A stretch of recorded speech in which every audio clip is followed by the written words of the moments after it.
On va revenir un petit peu, on a fait passer une vidéo tout à l'heure, donc pour rappeler à Christophe, c'est mouton noir, dépêche-toi d'évoluer, et non pas les moutons enragés. Hein. Donc voilà, bon, ça va, hein. de Ghislaine Lanctot. Donc on était parti donc, sur l'idée de l'être souverain, et on peut dire de l'autorité suprême, donc qui est à l'intérieur de nous et non pas à l'extérieur. Ça sert à rien de le chercher à l'extérieur, sinon on est forcément en conflit avec soi-même et avec le reste aussi de toute façon.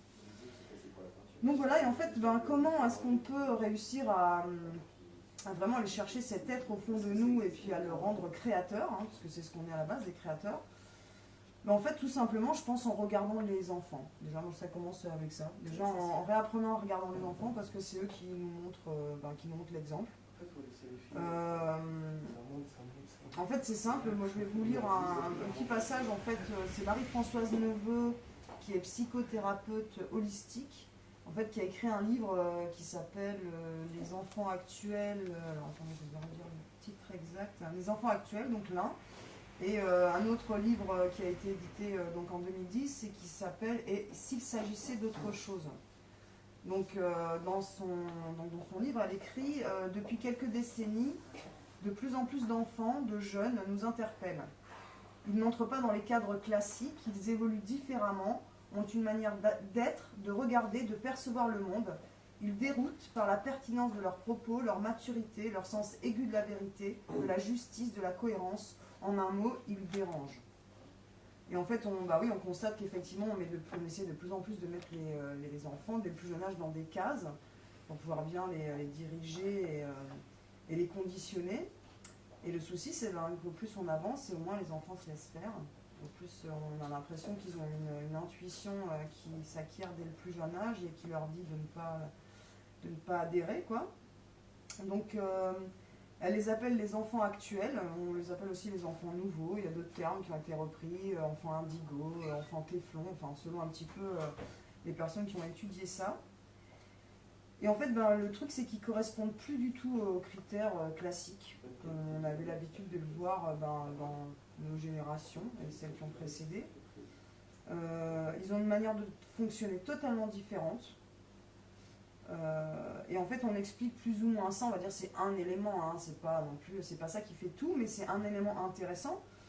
On a constaté que jusqu'à il y a une centaine d'années à peu près, la plus grande majorité des êtres humains utilisaient principalement l'hémisphère gauche de leur cerveau, qui représente en fait le côté masculin, le yang.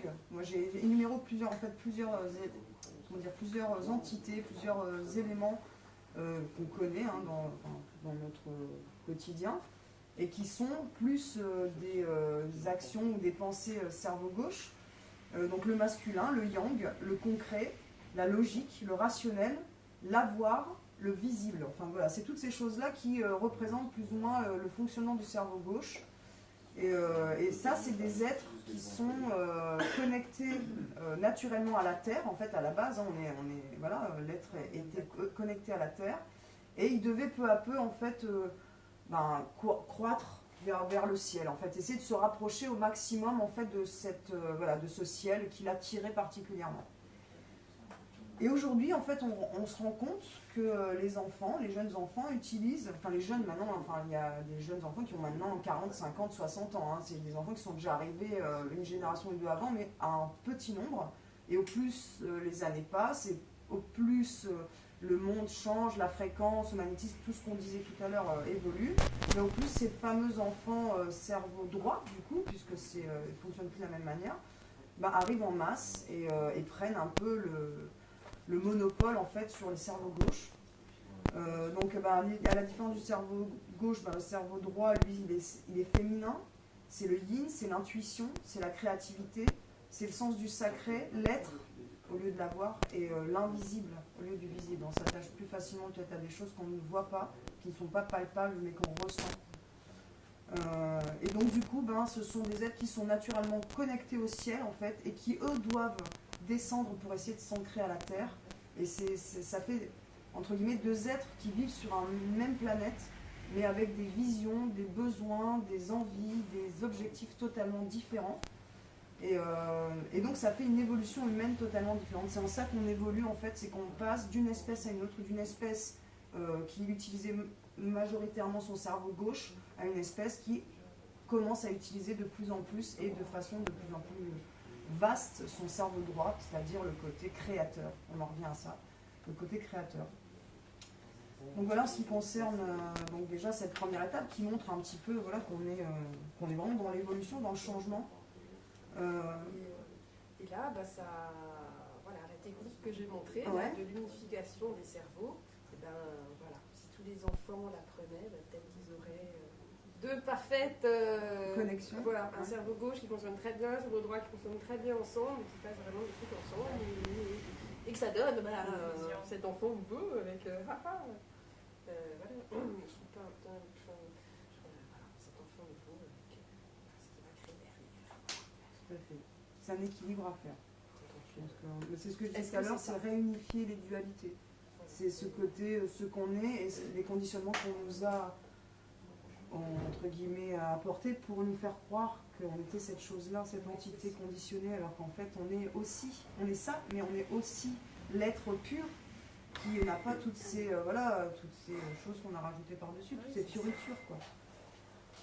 Donc en fait voilà, maintenant je vais expliquer un petit peu ces enfants actuels justement, en sachant que du coup maintenant 99% on va dire des enfants qui arrivent au monde sont des enfants nouveaux, actuels, donc avec un fonctionnement cerveau droit.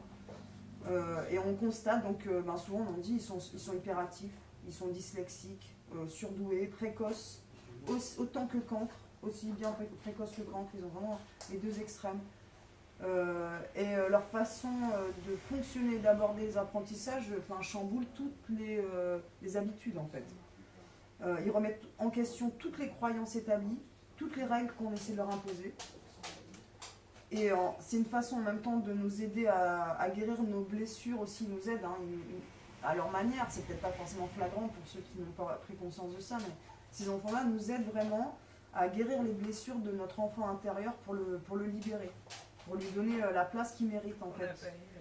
Voilà. Donc ces enfants-là, ils chamboulent tout justement pour qu'on fasse sortir en nous ce petit enfant-là qui aurait envie d'être émerveillé, de découvrir. Voilà, c'est ça, c'est tout à fait ça.